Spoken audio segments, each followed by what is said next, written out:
Dear लियो यानी कि सिंह राशि मेरे चैनल पर आपका स्वागत है एंड ये आपके जनवरी की मंथली रीडिंग है। First of all happy new year. I hope आपका न्यू ईयर अच्छा जाए एंड खुशियों से भरा हो, बहुत सारी सक्सेस से भरा हो। लेट्स सी कि ये महीना आपके लिए क्या लेकर आया है। अगर आपकी राशि लियो सिंह सन मून राइजिंग है, इसका ध्यान रखिएगा, ये रीडिंग आपके लिए है। जिस साइन से आप ज़्यादा रेजोनेट करते हैं उसकी रीडिंग देखिएगा। एंड येस, मेरे चैनल पर नए हैं तो वेलकम एंड प्लीज़ सब्सक्राइब, ताकि ऐसे ही आपको एडवांस में एक्यूरेट रीडिंग मिलती जाए और ये वीडियो कहीं गुम ना हो जाए। सो चलिए शुरू करते हैं। कैसा जाएगा आपका ये महीना। कुछ ओल्ड एनर्जीज, कुछ पास्ट की एनर्जीज आप कैरी कर सकते हैं अभी भी, जो 2025 से चली आ रही हैं। आपको उनको गिव अप करना होगा, आपको उनसे आगे बढ़ना होगा। ओके, उनको नई एनर्जीज को चाहे कोशिश कीजिए कि 2026 में ना लेकर जाएं। So let me show you all the cards. कुछ साइंस भी पॉप आउट हो रहे हैं आपके लिए लियोस, जो कि हैं एक्वेरियस, कैप्रिकॉर्न, सैजिटेरियस या जेमिनाई सन मून राइजिंग, जिनसे आप डील कर सकते हैं या आपके अपने बर्थ चार्ट में। फिर से रिपीट कर रही हूँ, Aquarius, Sagittarius, Capricorn, Gemini sun moon rising हो सकते हैं, इस बात का ख्याल रखिएगा। फर्स्ट वीक ऑफ जनवरी में आपके कार्ड्स आए हैं 5 of stars and 2 of suns. आप, जैसे कि मैंने कहा, आप पास्ट की एनर्जी कैरी कर रहे हैं। आप बहुत ज़्यादा दुख दर्द लेकर 2026 में एंटर कर रहे हैं और ये कोई इंसान से रिलेटेड है, ये किसी के साथ लड़ाई झगड़े से रिलेटेड है ना। ये सिचुएशन, क्योंकि ये जनरल रीडिंग है, आपके लव लाइफ में भी हो सकती है, आपके प्रोफेशनल लाइफ में भी हो सकती है। कोई इंसान जिसके साथ आपकी तू मैं हो चुकी है, बहसबाजी हो रही है एंड अभी भी शायद वो चल रही है। 2026 में भी आप उसी एनर्जीज के साथ एंटर करेंगे जहाँ पे जिस चीज़ ने आपको बहुत दुख दर्द दिया है। हो सकता है इस इंसान के साथ आपकी फाइट्स एंड आर्ग्यूमेंट हो रही है, और वो इसीलिए नहीं कि आप बुरे इंसान हो या वो बुरे इंसान है, बट इसीलिए कि आप दोनों की कंपैटिबिलिटी इशू है। मेजर कंपैटिबिलिटी इशू का कार्ड आ रहा है, यानी कि आप भी स्ट्रॉन्ग पर्सनालिटी हैं, वो भी स्ट्रॉन्ग पर्सनालिटी हैं, और जब दो स्ट्रॉन्ग पर्सनालिटी साथ में आ जाते हैं तो क्लैशेस होते ही होते हैं, ईगो बीच में आ जाती है, राइट। अब आप सोचिए कि आपके पर्सनल लाइफ में हो रहा है कि प्रोफेशनल लाइफ में, जो भी है ये सिचुएशन आपके लिए ख़राब है। तो इस सिचुएशन को हैंडल करने के लिए बहुत सिंपल सोल्यूशन है। सोल्यूशन ये है कि आपको कॉम्प्रोमाइज़ करना होगा। अगर ये आपके करियर की सिचुएशन है, स्कूल की सिचुएशन है, कॉलेज की सिचुएशन है, तो आपको बहसबाजी नहीं करनी, क्योंकि ये आपको ही बैकफायर करेगा।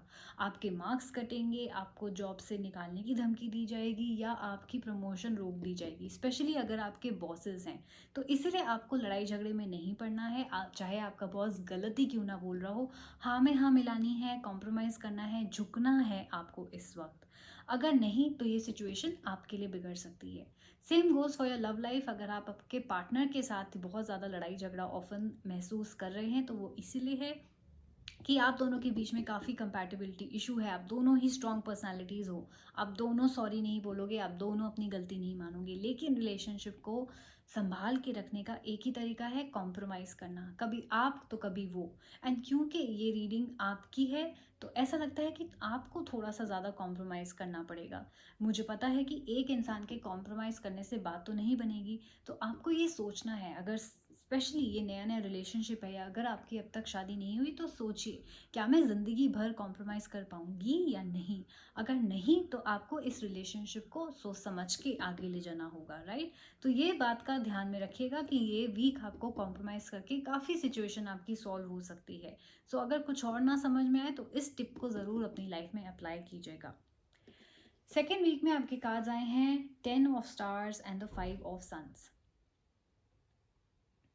ना ये बात करता है अगेन आपके उस दुख भरी कहानी की जो पास में पूरी नहीं हुई। हो सकता है लास्ट ईयर आपने कोई एग्ज़ाम दिया जो क्लियर नहीं हुआ, आपने जॉब के लिए अप्लाई किया जो नहीं मिला, प्रमोशन आपका रुक गया या लोन नहीं पास हुआ, राइट। आप अभी भी वो एनर्जीज लेके चल रहे हैं। आपको लगा है कि मेरा नंबर इस बार तो नहीं आया, तो दोबारा तो क्या ही आएगा, कंपटीशन इतना टफ है तो अप्लाई ही मत करो, राइट। बट ऐसा नहीं है, टफ कंपटीशन में भी जीत आपकी लिखी है। आई नो कि पास में आपको नहीं जीत मिली, आई नो आपकी सक्सेस नहीं हुई, आई नो आपको वो नई चीज़ मिली, लेकिन इस वीक आपको कुछ डिफरेंट होगा आपके साथ। यानी कि कंपटीशन टफ के होने के बावजूद भी आपको सक्सेस मिलेगी, वो कंपनी आपको चूज चूज़ करेगी, वो इंसान आपको चूज़ करेगा। हो सकता है ये आपके पर्सनल लाइफ में हो जहाँ आपके पार्टनर के पास काफ़ी ऑप्शंस हों, वो और भी लड़कियों को देख रहे हों और भी लड़कों को देख रहे हों, तो वो आपको चूज़ करेंगे। उनको ऐसा लगेगा इससे बेहतर एम्प्लॉई हमें नहीं मिल सकता, इससे बेहतर पार्टनर नहीं मिल सकता, राइट? तो कंपटीशन से इस वीक डरिएगा नहीं, आप आगे बढ़िएगा एंड आपको सक्सेस ज़रूर मिलेगी।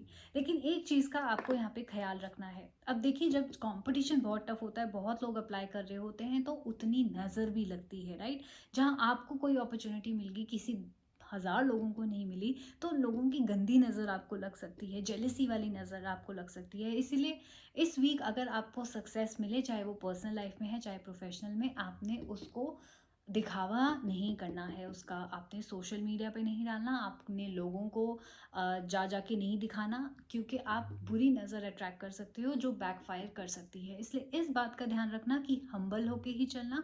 सिर्फ थोड़े बहुत फैमिली मेम्बर्स के साथ अपने सक्सेस को आप सेलिब्रेट कर सकते हैं, लेकिन सबको बताने की ज़रूरत नहीं है। इस वे आप अपने आप को नज़र से, बुरी नज़र से, कंपटीशन से, जेलेसी वाली नज़र से प्रोटेक्ट कर सकते हैं। Okay, so let's move on to your third week. आपके थर्ड वीक में एनर्जीज हैं 6 of spheres and 8 of suns की। Very good. यहाँ बात होती है आपके रिश्तों की, यहाँ बात होती है आपके एफर्ट्स की, आपकी गिविंग एनर्जीज़ की। आप काफ़ी केयरिंग हैं, लोगों का ख्याल रख रहे हैं और उनके साथ चीज़ों को बेहतर करना चाह रहे हैं, जिसकी वजह से आपको सक्सेस ज़रूर मिलेगी, चाहे आपके पर्सनल लाइफ हो चाहे आपकी प्रोफेशनल लाइफ हो। यहाँ पर बहुत ज़्यादा प्यार नज़र आ रहा है, म्यूचुअल लव। अगर पास्ट में वन साइडेड लव था, तो यहाँ पर दोनों ही बराबर आग लगी है इस बार। हो सकता है आप किसी ऐसे नए इंसान से मिलें जो आपको उतना ही प्यार करता हो जितना आप उनको करते हैं। सो डेफिनेटली लविंग रिलेशनशिप्स की एनर्जीज़ यहाँ पे आ रही हैं, आपकी गिविंग एनर्जीज़ यहाँ पे आ रही हैं। अगर आपके पास में रिलेशनशिप काम नहीं कर रहे थे या कुछ अनबन चल रही थी एग्जिस्टिंग रिलेशनशिप्स में, तो वो भी बेहतर होने वाली हैं थैंक्स टू यू, क्योंकि आपकी एनर्जीज़ काफ़ी अच्छी हैं।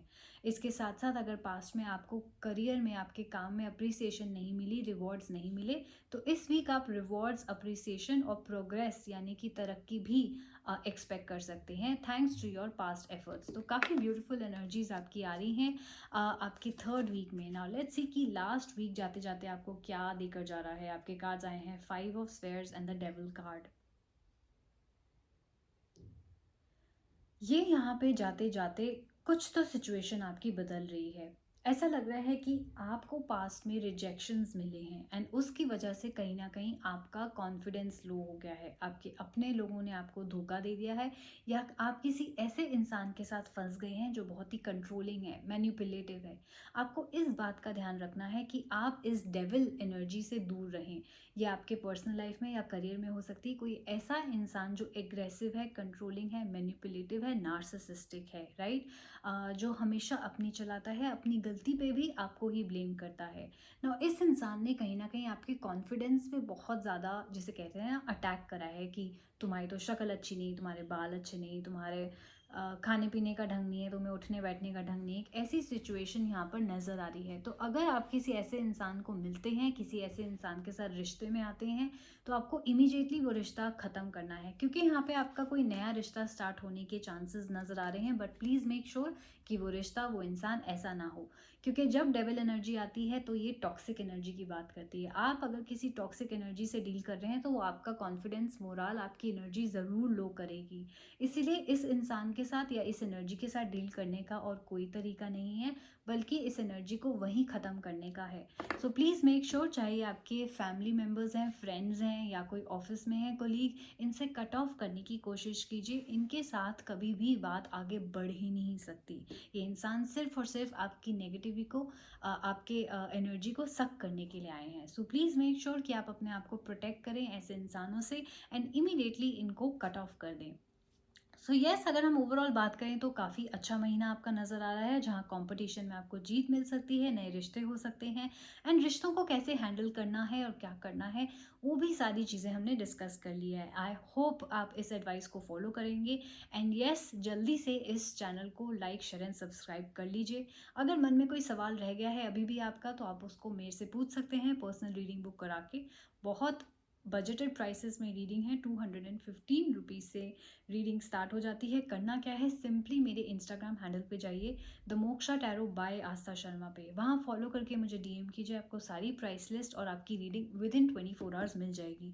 इसके अलावा आप मुझे ईमेल भी कर सकते हैं। मेरी ईमेल आईडी भी नीचे डिस्क्रिप्शन बॉक्स एंड बायो में दी गई है। सारी डिटेल, सारी सर्विसेज जो भी मेंशन है, चाहे वो लव की है, चाहे वो करियर की है, चाहे वो हेल्थ की है, चाहे वो रिचुअल आप बुक कराना चाहते हैं या कोई काउंसलिंग सेशन, कोई भी बजटेड रीडिंग आप पिकअप कर सकते हैं एंड फटाफट से बुक करा सकते हैं। इसलिए प्लीज़ जल्दी से कमेंट कीजिए आई क्लेम दिस रीडिंग, ताकि ये पावरफुल रीडिंग आप तक जल्दी से जल्दी पहुंचे एंड आपके जो बने हुए बिगड़े हुए काम हैं वो जल्दी से बन जाए। Alright, so take care of yourself. Happy new year to all of you. हम लोग जल्दी मिलेंगे। Bye bye.